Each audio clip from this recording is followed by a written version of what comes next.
how do we make this? On our last conversation, you pointed the same thing out. And I think this is one of the biggest takeaways politically that we can consider, that there is absolutely no ramifications for holding and espousing very loudly an anti-Palestine perspective, or even a pro-Israel perspective to the detriment of Palestine, right? There's no political ramifications. In fact, you actually score more points if you do that.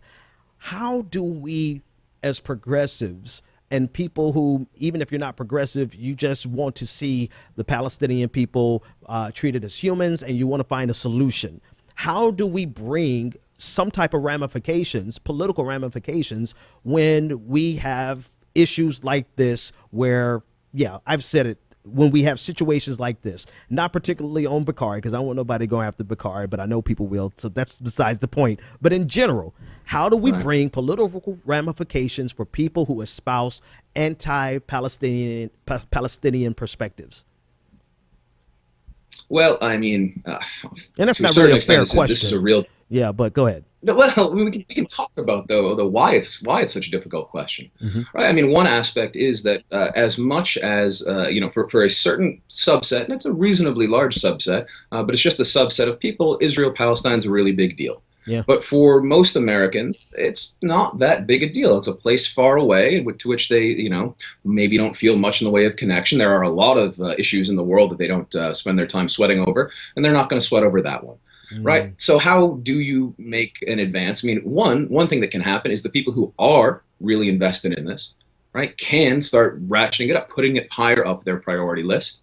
I mean, to me, the progressive Jewish community has to play a central role in this, right? And that is where you get into a struggle, right? So I mean, to my mind, the approach that you see in organizations like Americans for Peace Now and even J Street gives an opportunity for people who do find this really important and do want to call occupation, do want to advocate for a viable Palestinian state.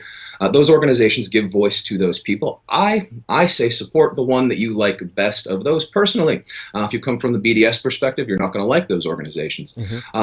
There is also, you have to decide, is this the issue that matters for you? And if it is, you shouldn't vote for the candidate who is not embracing these issues. And that's just the question: is, are you willing to sit there and I'm not saying to do that necessarily, but if that's where you stand, I really think that's the case, because there is just it is very difficult to mount a sort of pushback in a different way, so far as I understand it. To my perspective, it's simply that these issues do not rate highly enough when it comes to what progressives tend to be, pushing for, and so it gets forgotten. And all politics are negotiation, right? And this comes out of negotiation.